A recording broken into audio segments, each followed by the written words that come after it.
So traders, today is the 14th of July, blessing Friday 2023. What an amazing trade, guys. Let me share with you guys how we analyze the market dollar yen.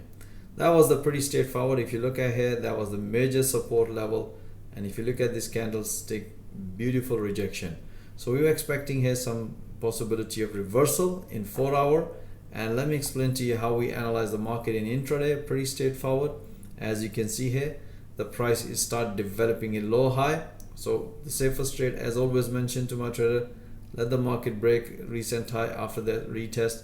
But based on this analysis, if the price gonna break, just keep enjoying it. So you can see a breakout based on this analysis.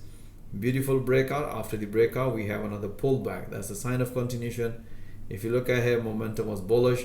Price nicely hit to the profit target, and explain my trader, it's time to enjoy some profit.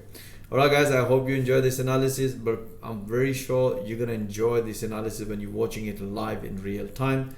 So most welcome, join our fast growing trader community. Have a safe trading, guys. Wish you all the best.